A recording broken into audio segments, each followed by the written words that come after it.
Hey y'all, welcome back to my channel. I'm Amber, this is AMS in Progress, and we're gonna learn all about how to calculate how many calories we need and how to figure out all about those macros.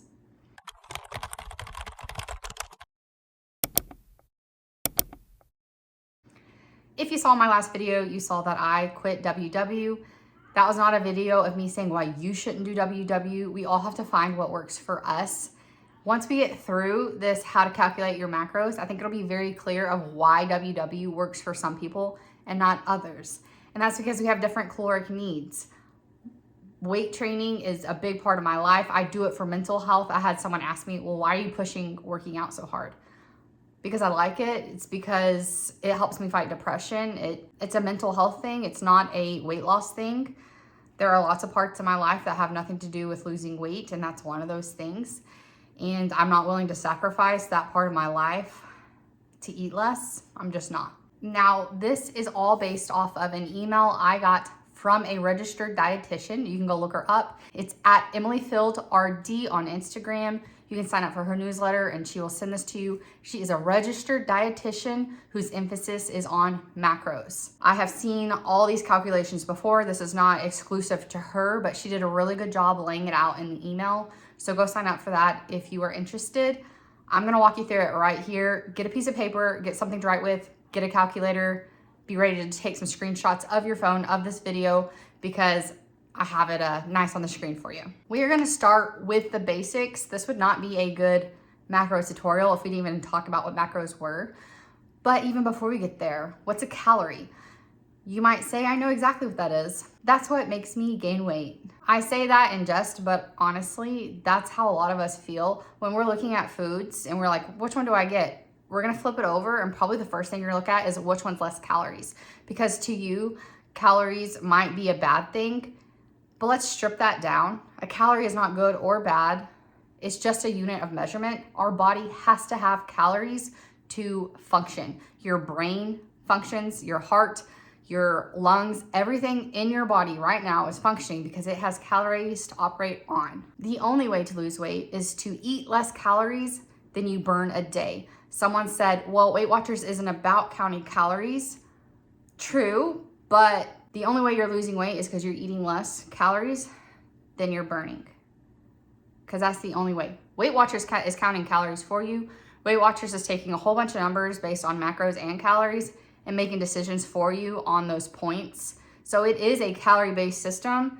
They're just doing some of the work in advance so you don't have to. That can work great for some people. Some people feel really free in their food choices with that. Some people, like me, felt more stifled. I was really not enjoying the foods I was eating anymore. I felt really restricted. Again, that's gonna be personal preference of how you like to eat. You may absolutely love it and that's okay. We're here to support each other on whatever journey we're on. The goal isn't to be all the same. The goal is to just encourage each other with where we're at. Now let's go on to macros. You have heard of micronutrients, which are things like vitamins and minerals that you find in food, all the little tiny nutrients. Now macro meaning bigger. These are the bigger building blocks that your food is made of. All food is made of 3 different macros. Think of it like Legos. You have the red Lego, which is protein, the yellow Lego, which is a carb, and the blue Lego, which is a fat. You only have 3 Legos to play with. Build whatever you want. Now you might have buildings in your Lego city that are all red. You might have some that are combinations of yellow and blue. Food works the same. Some of them are primarily just one thing, like a skinless chicken breast that has no fat on it at all. That's all red blocks, all protein there. Now take a chicken thigh, which still has the fatty skin on it and just more content in general of fat within that meat. That chicken thigh, instead of only being protein, now has both protein and fat. So now you have red and blue Legos building up that food. All food is like this. Different combinations of those 3 macros. Protein's good for muscle recovery, lots of other things. Carbs is your preferred nutrient that your brain likes to work off of. Also, it stores glycogen in your muscles, so when you need to go work out, you have those extra storages. Fat is a great thing that we think we don't need, but really a lot of different nutrients don't absorb into your body unless they have fat with it. So adding oil to your broccoli, a vinaigrette to your salad is a great way of absorbing all those micronutrients, not to mention heart health. If you have dry eye, adding more omega-3s, things like that. Our body needs all three of these macronutrients, which is why it's a bad idea to do any diet that cuts out a whole macronutrient group in general. All right, now comes the math. It'll be okay. It looks daunting, but we're gonna break it up into little baby steps. The first thing you need to know is how much you weigh in kilograms and how tall you are in centimeters. You can do a quick Google search like I did here to find out, or if you're old school like me and you are a little bit of a math nerd, we can break down how to figure this out for yourself. If you wanna know how many kilograms you are, you're gonna take your weight, divide it by 2.2. There you have it, write it down, you're gonna need it. Now to find out how many centimeters tall you are, first you're gonna have to find out how many inches tall you are. So hopefully you can do that math yourself. I'm 65 inches tall. I'm going to multiply that by 2.54. That's how many centimeters tall I am. Write that down, you're gonna need it. Here's a great time to screenshot this if you want it for later. You're gonna take whatever weight you are in kilograms, multiply it by 10 and put it in that first box or on a piece of paper. Leave it there, we'll come back to it. Now we're gonna add that to our height in centimeters times 6.25. So for my weight, I am 184 pounds right now. Multiplied that by 10, I got 835 for my first number. I am 5'5", and so I multiplied that by the 6.25. That got me 1,031. Now on that third box, what we're gonna do, we're gonna take our age and multiply it by 5. For me, I'm 35, multiply that by 5, that's 175. Now we're gonna add it all together. So we're gonna take that first box, we're gonna add it to the second box, then we're gonna subtract whatever your age times 5 was. Then women only, then you're gonna subtract 161 from that number. Write that number down. That is your basal metabolic rate. Men, I wanna give a shout out just in case there is a man here. Instead of doing the minus 161 at the end, you're actually going to add 5. Lucky devil you. So there you have it. That is how many calories your body burns at rest. Meaning if you were in bed all day long, this is how many calories your body needs to function, breathing, circulatory system, brain, gut health, all the things, if your nails are growing, eyesight, all the things that is running in your body right now at rest would take that number to keep going properly. Therefore, please, please, please, never eat under this number. You shouldn't even get to this number because you are gonna have some kind of activity throughout the day, but don't ever eat under this number. For me, that number is 1,530. I was eating under this number every single time on WW, unless I was double tracking. And I have had a couple people talk about that. I don't even want to track the first time. I definitely don't want to double track for the next year. Because like it's going to take me probably at least a year to get to about where I want to be. I don't want to double track that whole time. I don't see a point. If I'm having to double track, then I don't see what Weight Watchers is doing for me, if that makes sense. So now you have your BMR, circle it, keep it in mind. Because now we need to multiply that by our activity factor to find out what our TDEE is, total daily energy expenditure. Lots of words, scary words.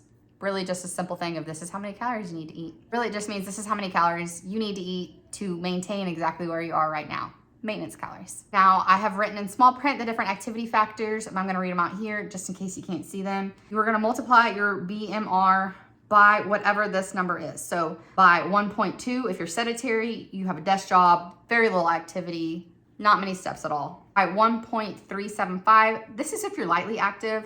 Maybe you take a couple long walks throughout the week, you do some housework, gardening, you move here and there, but not weight training or a really active job. Now, most people are gonna be in this next category, including myself. It's 1.55. This is if you're moderately active, you're moving most of the day, or you exercise with a moderate intensity or effort 3 to 4 days a week. This is, like I said, where most people are going to fall. Now, just in case you are more active than me, I wanted to go ahead and put it out there. 1.725, this is if you're very active, you are doing intense workouts 5 to 6 days a week.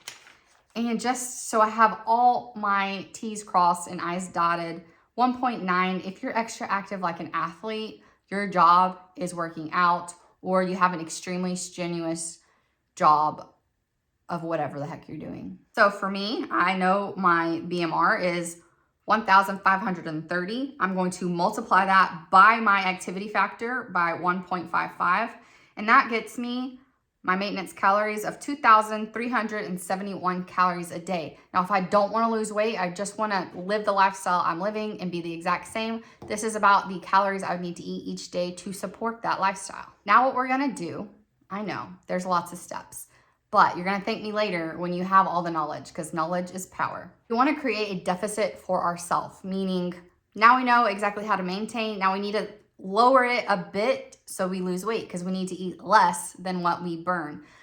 Now, you'll be surprised. This is a registered dietitian's information. She does not go under 20%. We have to figure out where we want to fall in this deficit. So there are percentages here. 10% deficit. This is best if you're trying to do a body recomposition like me. You want to lose fat, but you also want to put on muscle at the same time. You are doing regular strength training. You've already been strength training. You're continuing. You're doing progressive overload, which means if you're doing biceps and you have a 5-pound weight, once that gets easy, a few weeks later, you're picking up a heavier weight and you're constantly going heavier and heavier as you get stronger. That is progressive overload. If you only ever pick up the 5 and you're only ever doing 5s, you're never going to be stronger than what you are right then. You're not going to grow muscle staying the same weight. You're going to grow muscle by adding more and more weight. This is also a great place to be if you've been under eating due to chronic dieting, yo-yo dieting. So this is where I have placed my goal. But let's get on to if you want to be a little more aggressive with your deficit. So 15%, this is great for people who have a lot of body fat, meaning over 35% body fat. I fall in that, but because I'm strength training and I'm coming off of too low calories, that's why I'm going with the 10%. Also, if you're new to strength training, like you're just getting started, you don't really have much muscle built up or anything yet, or if you haven't strength trained in at least 6 months. So maybe you used to strength train, but it's been a couple years, you still fall under this 15% deficit. Now, 20% deficit, this is the most that she recommends cutting out, at least on this guide. This is gonna be for people who are over 35% body fat and are mostly sedentary. So if you put 1.55 as your activity factor, this might not apply to you unless you are heavier and you have more than 35% body fat. Most of us are probably gonna be around the 15%. Unless you are really weight training, then you might wanna go to the 10%. Now remember, you can always go from 10% to 15% if you aren't loving the results or if it's too much food, all that. So now that we have picked what percentage we really want to be at on our deficit, we are going to take our TDEE, whatever that number was.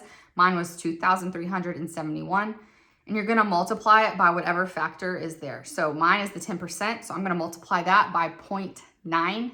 That is going to be my daily calorie target. If you want to lose the 15%, you're going to take your TDEE, you're going to multiply it by 0.85. Whatever that number is, that is your daily goal. And if you want a 20% deficit, you're going to take your TDEE and you're going to multiply it by 0.8. I went ahead and did all of mine just so you could see there's a range. So if I was 20% deficit, my calorie goal would be 1,896 calories. Instead, I'm choosing the 10%, which for me is 2,134 calories. Now, I did make this easier on myself and just round it down to 2,100. As you can see, 2,100 calories to lose weight. That is so much more than what I would have expected to be at or thought was even possible to lose weight at. Again, this is from a registered dietitian. And this is definitely why Weight Watchers wasn't working for me. Let's talk about if you were a 62-year-old woman who is 5'1", 175 pounds, slightly active, and you want a 20% deficit, your daily calorie target is 1,569. Very different body types, very different activity goals, very different calorie needs. This is why it's not a one size fits all thing. We all have different needs for our body. So if you want to lose weight, I follow another dietitian. I follow lots of dietitians. I think that a registered dietitian is probably like the gold star on who you should be getting health advice from. And so all the advice I'm sharing is from registered dietitians. I follow one, I will put her name here. Her name's Danielle. I think it's Danielle, the dietitian, but I don't know if there's underscores or not in her name. She just did a little video and she said, if you want to lose weight, you need to be in a calorie deficit.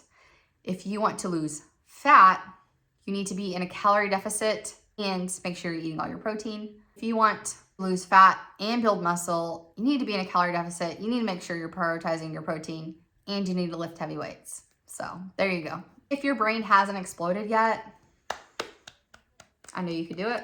We're gonna go on to all of the macros here, trying to figure out how to do it. Now, the only macro I actually count is protein. I'm trying to hit that protein goal and I want my fiber goal. When I do that, my other two kind of fall into place where they're supposed to be just naturally. But it can be very, very difficult to try to get all three macros exactly how they're supposed to be at a given day. So I think that's why a lot of people are overwhelmed by macros, because they're like, that's too much juggling of information for me. It's too intense. I can't do it. And I used to be a stickler on macros. I'm not new to macros. One reason I went to WW instead of doing macros is because I became very obsessive and it was not a good mental place for me. And so just scanning a couple packages, not having to scan all the fruit, all those things, it was easier for my mental health and to do Weight Watchers, which is why I think another reason why a lot of people like it. But I'm in a healthier place now mentally. And with me only trying to focus on that protein goal, it really helps create a lot less anxiety about all my macros. So maybe that'll help you. So now that we have our daily calorie goal, again, mine's gonna be different from yours, but you're gonna take that number, mine's the 2100, and you're gonna multiply it by 0.3. Now what this gets you is a really high number, and you're like, what the heck? This is how many calories you need from protein. Now you might not know this, but each gram of protein is 4 calories. So we're gonna divide this number, this big number that looks really scary, by 4. That's how many grams you need of protein. Write that number down. Mine's 157.5.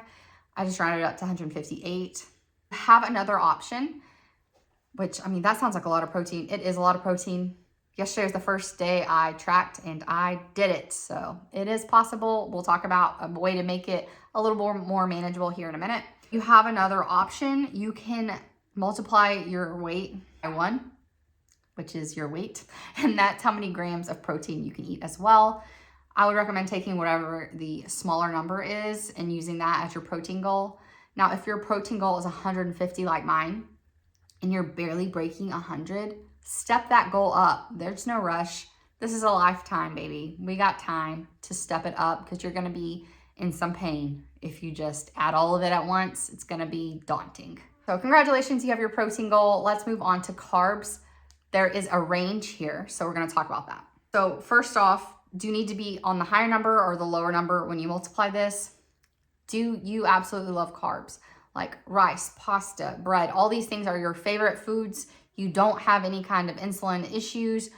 Maybe you do a lot of strength training, then yes, you can go higher carb. If you have any insulin resistance issues, or maybe bread is just a vessel for butter for you, or you're doing a lot of steady state cardio, like long walks, then going with the lower amount of carbs is a better option for you.